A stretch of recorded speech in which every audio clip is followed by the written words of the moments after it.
What are the differences between arrowroot and corn flour in terms of taste and texture? Hello and welcome to our culinary journey into the fascinating world of thickening agents. Today, we'll delve deep into the distinctive characteristics of two popular types, arrowroot and corn flour. We will cover the key differences in terms of their taste, texture, and culinary applications.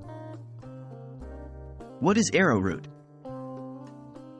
Arrowroot is a starch derived from the tubers of various tropical plants.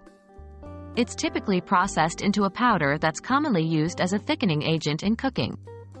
Arrowroot is neutral in taste, meaning it doesn't interfere with the flavor of the dishes it's used in. In terms of texture, arrowroot provides a clear and shiny finish to sauces and is known for its ability to thicken at lower temperatures. It creates a lighter and smoother texture compared to corn flour. What is corn flour?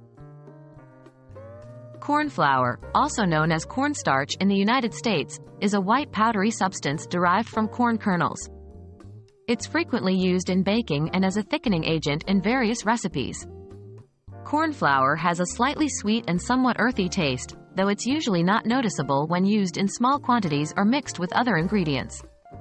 The texture that corn flour provides is denser and creamier compared to arrowroot, and it gives a translucent, rather than clear, finish to sauces. How do they differ? In terms of taste, arrowroot is completely neutral, while corn flour has a slightly sweet and earthy flavor. The taste of corn flour usually isn't prominent in dishes unless used in larger amounts. As for texture, sauces thickened with arrowroot are clear, shiny, and smooth, while those thickened with corn flour are translucent, less shiny, and a bit creamier.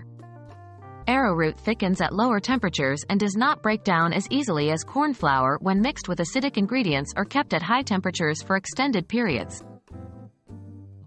To wrap things up, both arrowroot and corn flour are fantastic thickening agents with their unique characteristics.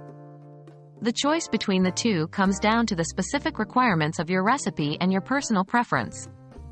We hope this video has shed some light on the differences between these two commonly used ingredients. Happy cooking, and see you in the next one!